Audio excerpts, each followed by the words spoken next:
Welcome to Paradigms at paradigms.life, the radio show and podcast that brings you inspiring people with visions of a viable future for life on Earth that includes humans.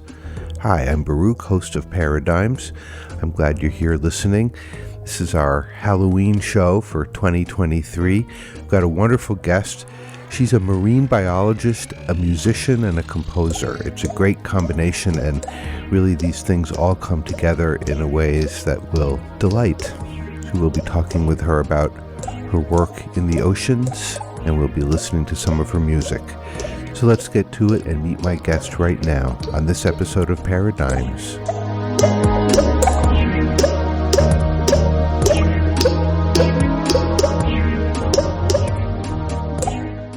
Heather Luna Spence, welcome to Paradigms. Thank you. Glad to be here. I'm really excited to talk with you. You do some very interesting things. You do a combination of interesting things. I'm really interested in talking with you about your work with the oceans and as a marine biologist, but also you're a musician and you bring those two things together, which is very cool. But before we get into any of that, I just would love to know a little bit more about you as a person, sort of how you grew up, what were your inspirations, and what led you into what you're doing. Sure. So I've always been really fascinated with sound. That led me on a journey of really wanting to understand sound through music. And so I actually started out really immersing myself in music, trying to kind of figure out why certain things in music would make me feel certain ways and could make other people feel certain ways. And so I'd spend a lot of time at various instruments, could be the piano, and just kind of trying different things out to see how that would make me feel. It was actually that kind of curiosity about music and the role of sound that led me to think about it scientifically as well. It's like, okay, well, what can science tell us about what sound does? So I went on an interesting kind of journey in college where I went to college on a music scholarship, but the music scholarship didn't require me to major in music. So I took a ton of music classes, but I actually was able to major in science. And I tried to actually create my own major in acoustic biophysics. So I came up with this thing that would span physics and biology and biophysics and music and speech and hearing and linguistics. And it was the greatest thing ever. And I got everybody to agree to it. And then I realized that with all the requirements I had set up for myself, it was going to take like 7 years. And I was, no graduate school would want me because what is this thing? So I ended up, I majored in biology, minored in physics. And I was just, trying to find my way about what to do about sound. And I discovered through my advisor that he had done his senior thesis back in college on this animal called the snapping shrimp. And the snapping shrimp is this little critter about the size of your pinky finger. There are a whole bunch of them in shallow waters worldwide, and they actually make some of the loudest sounds in the ocean. This little shrimp, it's this fascinating creature, and I could talk a long time about snapping shrimp, but briefly, they have a big claw that they snap shut, and it makes a vacuum bubble, which pops and makes this really big sound. So fascinating critter. And by getting to know this creature, I realized, underwater ecosystem, sound is super important. It's important in air. But when you think about it, visibility underwater, not generally all that great, but sound actually travels better in water than it does in air. And so when I realized that sound was so central to underwater ecosystems, found my calling. I'm going to be a marine biologist, obviously, and study underwater sound. So that was kind of the aha moment, thanks to the shrimp. That is so cool. And I love how you started out by understanding how interconnected all those things are that you listed. People work for years to get that, but you started from there. I sort of don't know how not to do that. I mean, I'm not it's like, get inside the box. I'm like, what box? I don't see the box. Where is this box? I don't know. I think that's fantastic. Well, it's tough though, because sometimes I run into the sides of the box. I'm like, other people see that box. Interesting. And that's one thing that's really important to me is mentorship, is that for people coming along trying to find their way, helping people who also, don't feel confined by the box. How do you find your path? Because other people will tell you, no, you can't do that. And along the way, a lot of people told me no. They said, you need to choose one thing. You need to choose one thing. You need to be narrow. They're like, if you try to do it all, you will fail and you will be sad and miserable the rest of your life. And I was like, I don't know how to do that. So I'm just going to keep doing my thing. That narrowness of focus is exactly why we're in the predicament we're in. Mm-hmm. Because we need to all hold the bigger vision and not just have an intellectual understanding, but a true felt lived experience of how interconnected everything is. That's kind of the answer. But okay, that's putting the cart before the horse. Tell me about the state of the living waters on Earth. I guess the first thing that I should say is that humans know really very little about any of it. That said, we do know some things. There's a quote from Aristotle that I actually like a whole lot, something along the lines of, in the investigation of truth, no one succeeds entirely, but no one fails entirely. But by the union of all, a great amount is amassed. It's like, okay, we don't know very much, but we shouldn't let that keep us from trying to understand.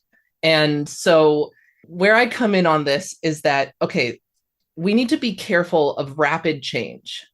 We know that there are going to be changes, and fluctuations are part of the way that nature works. But when there are very rapid changes, there can be things that happen that humans will not be very happy about.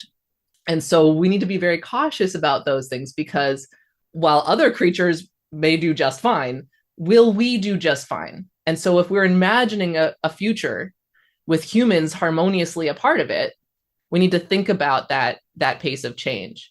And in approaching this, I'm a determined optimist.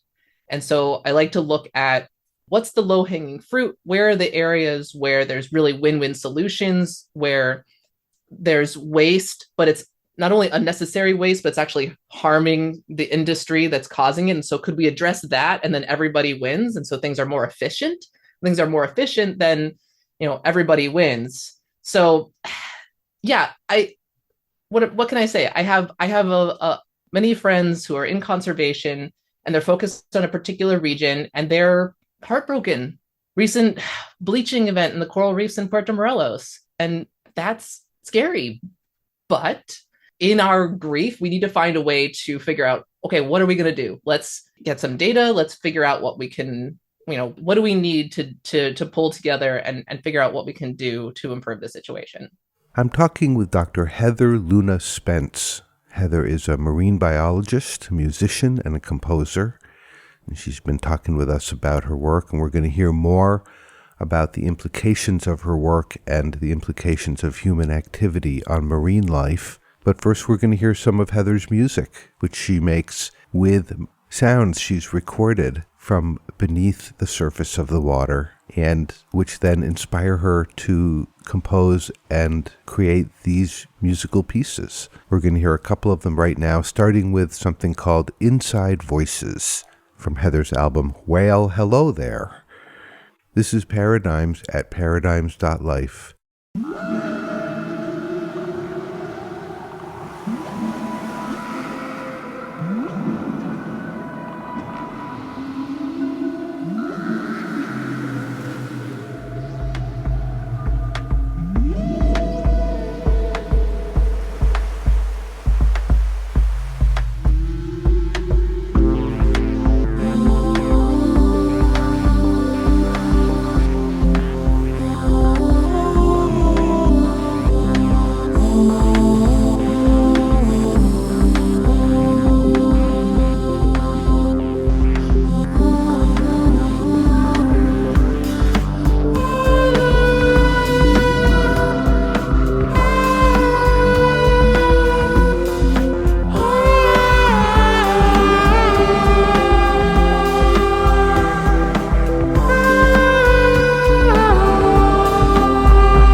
from her album Well, Hello There. That's Heather Luna Spence's composition Aqua. And before that, we heard Inside Voices.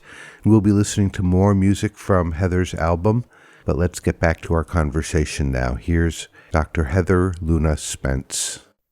So if rapid change presents difficulty for ecosystems, and when you say rapid, you're talking about geologic time. So everything we do is pretty rapid, right? We're just a blip in geologic time. Right. So right. I mean, the period of industrialization in this iteration of humans on Earth, it's not even a fraction of a second in geologic time. Right. So what that says to me then is the things we do that are causing rapid change are obviously things we need to reevaluate and assess. And since rapid change is difficult but how is rapid change difficult for the ecosystems, and what are we actually seeing? And how can we respond?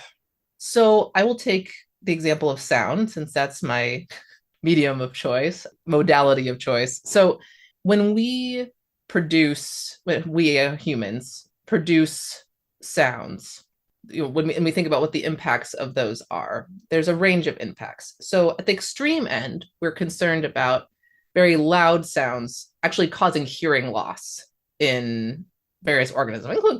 Could be including ourselves, right? So that can, if you lose your hearing, well, that can have a lot of ramifications about how you're able to behave and mate and all of these things that are really important. But even, taking it down from there, sounds can obscure other sounds that may be important. And so if you take, for example, let's say you have a bunch of whales and they're all communicating with each other, and then you have a very loud sound pass through. Say you have a ship with a loud motor. Basically, each whale has like a sphere. Imagine if the whale has a sphere around it, which is its communication bubble. If its communication sphere intersects with another whale's communication sphere, well, then they can interact sonically. But that presence of that noise shrinks those spheres. And so at that point, if they're not intersecting, then they can't communicate. Well, if they can't communicate, then can't, for example, find each other to mate or alert each other to something important. And then that, goes out to population impacts, and then that can go out to whole ecosystem impacts. And so even something that doesn't directly cause physical harm that we know how to measure can still have these, could have pretty major ecosystem impacts. So it's like if you're with your friend and you go somewhere and you're trying to have a conversation and it's super, super loud, and maybe something dangerous is coming and you want to communicate that to your friend and they can't hear you. Yep, exactly. I think that's a great example. And we know that certainly, at least the United States Navy has certain sonar devices that interfere profoundly with the auditory faculties of animals in the water. Yeah, so we're doing a bunch of stuff in the water. Some things we know about, some things we don't know about, right? There are a lot of things, right? So the Navy gets a lot of press about the sonar, but there are a lot of things that we do underwater. There's construction underwater. One of the things that I work on with one of the hats that I wear is making sure that, renewable energy projects, okay, if we want to do something great with renewable energy, let's also make sure that we are minimizing any environmental harm through byproducts of noise generated, right? So these are all really important considerations.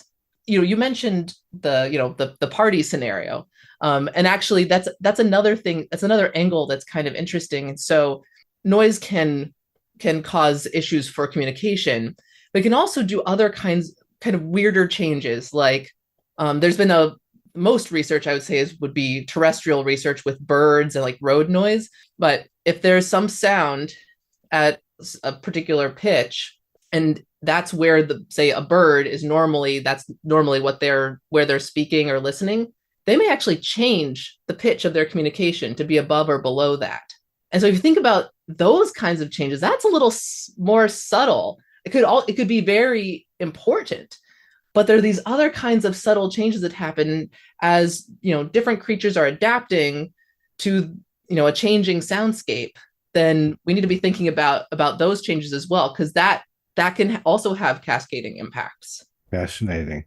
I mean, humans talk about noise pollution, terrestrial, that we hear and that affects us. And often I hear myself saying, "Oh, I just want some peace and quiet." The endless auditory stimulation that modernity has brought us in our cities and towns, especially, has an effect on people's mental health, on their state, on their anxiety, and of course, all of that affects our physical health. So all of this is true for the folks who live in the water.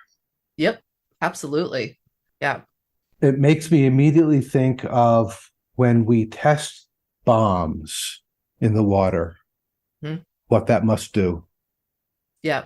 It's interesting because, the air-water interface is something that, I mean, there's a visual barrier. There's also kind of a sound barrier there. So it's a little bit out of sight, out of mind. So like out of our hearing range, out of our mind.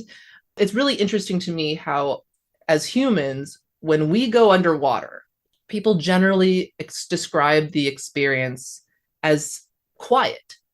So we go from this, noisy bustle of the world, and we get underwater, talk to the scuba divers or snorkelers, and you're like, oh, it's so peaceful and quiet down here.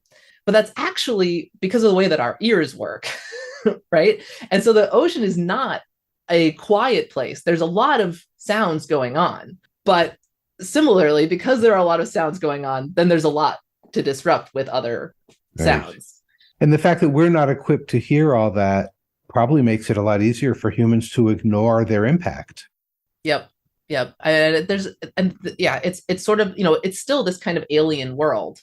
This is where recording sounds underwater, I think, plays a really big role in helping, kind of surfacing those sounds so that people can hear them and experience them and think about them, right? In the comfort of their own homes, listening to, sounds from underwater, and you can start to then better imagine all the life that is active in there. We'll be back for more conversation with Heather Luna Spence about the oceans and sound in the oceans, and her process of taking those sounds and making music. Here are a couple of more tracks from her album, Whale Hello There. This one's called Waiting Out the Waves.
Okay, that one really is just a fun track of music. It's called Gulls Just Wanna Have Fun. Heather has a great sense of humor. And before that, Waiting Out the Waves from Heather Luna Spence's album, Whale Hello There. Here's the next part of my conversation with Heather Luna Spence.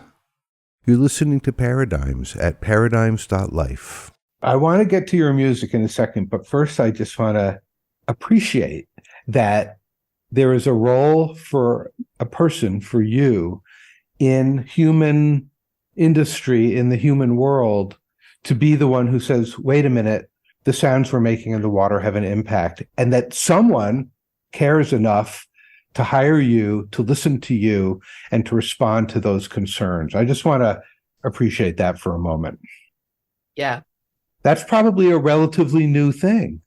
It is. I started in doing like underwater bioacoustics work. I mean, things have really changed a lot since when I started. It's a field that is rapidly changing. It's getting increasing media attention, which is nice to see. But it's also a little bit tricky because the pace of the technology for data collection is faster than our technology and ability to analyze the data. Mm-hmm. Though I am a big proponent of, if we don't collect the data, you can never go back. You can't go back and get that baseline. So let's collect the data, okay? And then let's store it. And we can do whatever analyses we can do now. But let's keep that so that in 5, 10, 20 years, we can do that long-term study and figure out what's happening and what do we need to do about it. Well, that's, again, you thinking in terms of how it's all connected, which I really appreciate. This is great. People can think about sound and water and all the life that's in the water and the sounds that we make that affect all that life. For a lot of people, certainly for me, there's a pretty intense sense of overwhelm about all of what's going on and looking at how humans have impacted the biosphere and are impacting the biosphere. And, you know, it's not good. I mean, we have created health crises for pretty much every life form on the planet, including ourselves. Yeah. And so, well, here's another area to be aware of. You know, it's like, oh my goodness, really? And yet, if we're really going to evolve as humanity to a more holistic relationship with our home, we have to be able to hold all of this at once in our awareness somehow and see it as connected, even if we do focus each of us on specific parts. To be able to sort of grok the whole thing is super important. And so this is just like a drop in the bucket, what you've given us. Apt metaphor. So putting that over here, you started making music with this because you're a musician and you love music and you're fascinated. Tell me about that process and how that kind of evolved to where you are now. It's all basically interconnected. So you like connection. So for me, I don't wake up in the morning and go, okay, well, first I'm going to put on my scientist hat and do these 3 things. And I'm going to take that off and put on my musician hat and do these 3 things. It's all like my brain, like it's just all a big mixture of that stuff in there. So when I describe myself, I'll describe myself like I'm a marine biologist and a musician, composer. But really for me, I'm me. I'm doing these things. And so everything that I do, you know, that's my foundation for which I do everything else. So the music, I mean, I would say very personally, music is a way that I deal with noise and dissonance around me. And so I have a strong drive to kind of harmonize with my surroundings. I was at a camp once and I think I startled my roommate because she was brushing her teeth with a electric toothbrush, and then I started singing with it.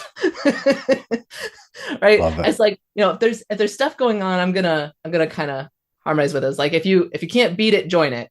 And actually one of the pieces on my recent album is actually harmonizing boat motor noise. And so that's personally, that's an urge that I have is to do that harmonization. And it doesn't just have to be harmonization with noise, although I feel pretty passionately about that. It can also be interacting with soundscapes. So, you know, if there's some interesting natural sounds, a way that I might try to understand them is by kind of duetting with them, right? And it's kind of a nice experience for me, because in the science world, we have to think so much about everything, and everything is very kind of like methodical and planned. And composition can be that way too. But I like having a way of composing that's a lot more about the feeling aspect. I've done some work in improvisation techniques, and improvisation, especially when you're improvising in a group, is really less about playing and more about listening. And good improvisers do a lot of listening and maybe not a whole lot of playing, because what you're doing is you're really immersing yourself in that sonic space, listening to what's going on, and you add something where you feel it needs to be added. I take that same kind of improvisation approach, improvisation approach with the nature sounds. And so I feel like I'm having like a group improvisation with nature. And that leads to what, I mean, any composers out there know, like, you're never actually finished with a song, but like at some point you have to say, I want to share this with other people. And so then you do. And then you say, here's this interesting conversation that I had with nature, and it's sort of musical. What do you think about it? So that's kind of how this goes. When I make a piece, I'm not saying, okay, I'm going to make a 5-minute piece and it's going to be like this, and it's going to have an arc like this, and there's going to be an A section and a B section. It's like, no, the sounds are what inspires me to create what it ends up being. You're improving with nature. Yeah, that's the idea. We'll be back with the final part of my conversation with Dr. Heather Luna Spence, talking about her work in the oceans. Here are a couple more tracks from her album, Whale Hello There. And I have to say it in that funny voice. I can't help it. This one's called Whale DM.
Glacier Bay Depths and Whale DM from Heather Luna Spence's album Whale Hello There. I really love those two tracks especially, have to say. Okay, here's the final part of my conversation with Dr. Heather Luna Spence. Tell me what it's like to go record some sounds in the water. See, you get the listening thing, right? It's so important. If you came into a session with a new person, you're like, okay, here's what we're going to do. Like, you don't know what that relationship needs until you are listening to, and by listening, there's a lot of aspects of what listening means. So there's a few ways you can record underwater sounds. Most of my research and sound collection, I actually place an underwater recording system on the seafloor, and it's programmed to record, and I can leave it there and then come back later and pick it back up, and I've collected the sounds. What's great about that is that then my presence isn't influencing that soundscape at that moment. So I really like that. And I jokingly say, like, people are like, oh, what do you do? Like, oh, I eavesdrop on fish conversations. Right. So yeah, I mean, there's a little of that, but I like that way of recording, and it allows me to get sounds when we do a lot of things visually as humans. That makes sense. But sometimes you can miss out on things. So if you're doing visual surveys for fish, if you're going to need to do that in the daytime when there's nice weather, when you have available funds and people to do it. But with this, recording sounds this way, you can do it at night. You can do it in a storm, as I found out the hard way when I had just gotten my first ever recorder and I had placed underwater, and I was, very nervous about this thing. And then a hurricane was coming through, and I called the guy who had made it, and I said, what should I do? Should I take it out of the water? Like, can it go through a hurricane? He's like, I don't know. They've never been through a hurricane before. This was deployed off of an uninhabited island. And so I called them. I'm like, we should get this out of the water. Like, oh, we've already evacuated. So turns out it can go through a hurricane, but that was a tense moment. So they can go through storms. They can go through the nighttime. That can get us some things that vision can't. And are nighttime sounds in the ocean different than daytime sounds? I imagine they are. Are they different terrestrially? Yeah, right? I mean, you think about dawn and dusk, the middle of the day, the middle of the night, sound really different. Oh, yeah. Different birds are out at different times. There's all the wind is different at different times. There's so many variables. Yeah. Wow. And you think, like, right before a storm, how it sounds really different, right? And the birds are all like chatter, chatter, chatter, chatter. And like the storm cloud's coming, and you hear the sounds of all the creatures preparing for that. The same kinds of things happen underwater. This is so amazing. Wow. So I have two more questions for you. The first one is, what has been an aha moment for you in doing this?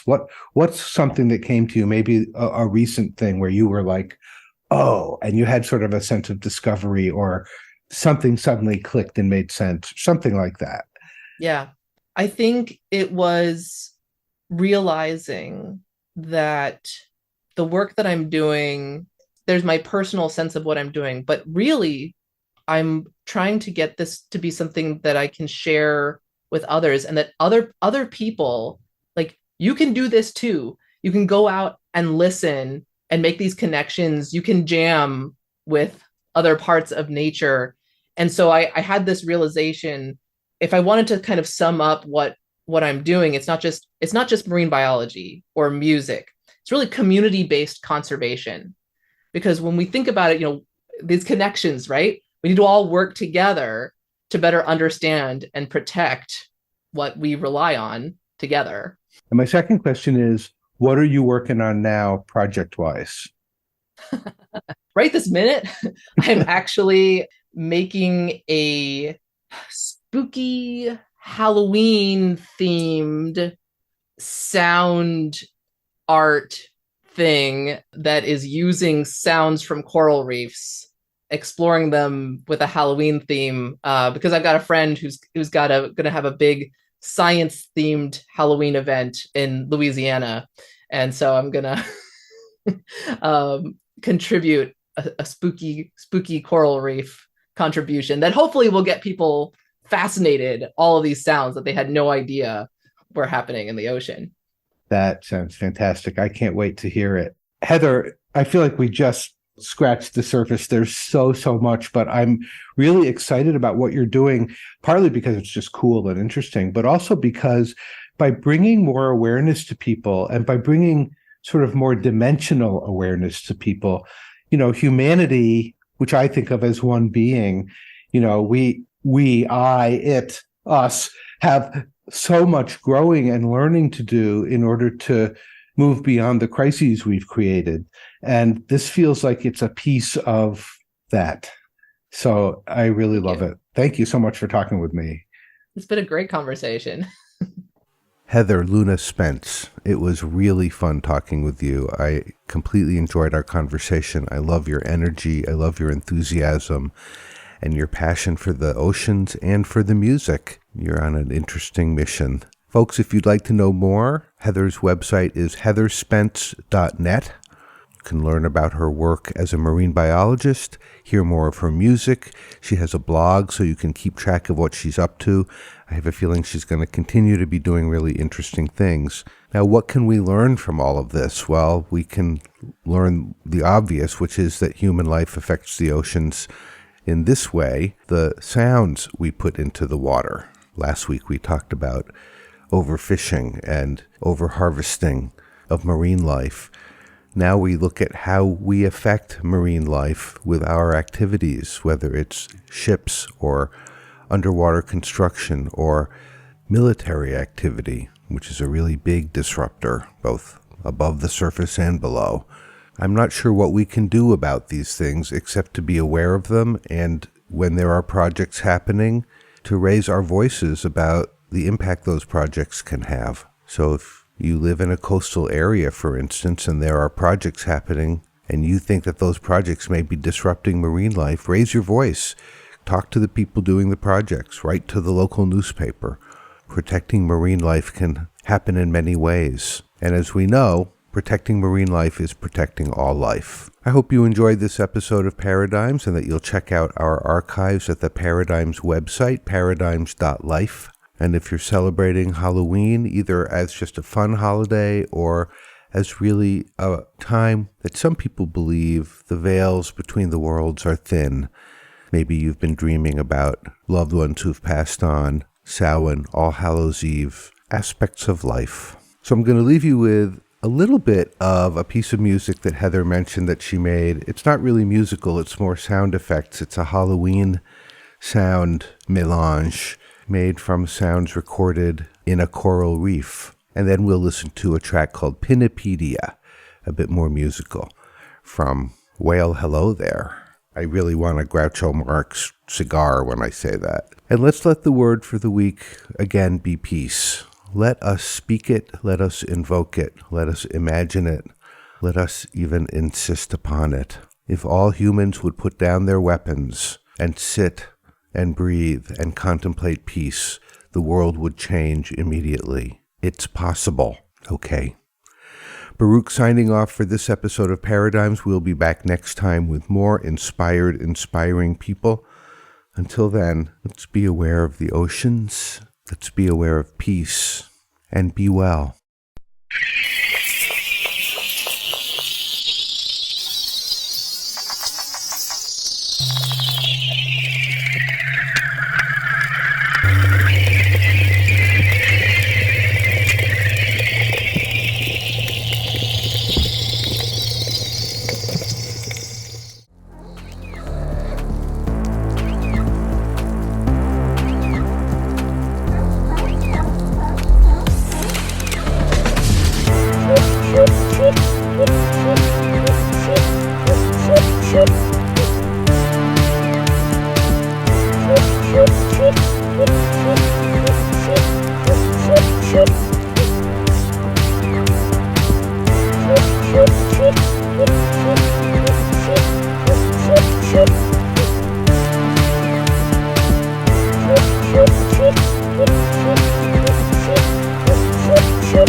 You've been listening to Paradigms at paradigms.life.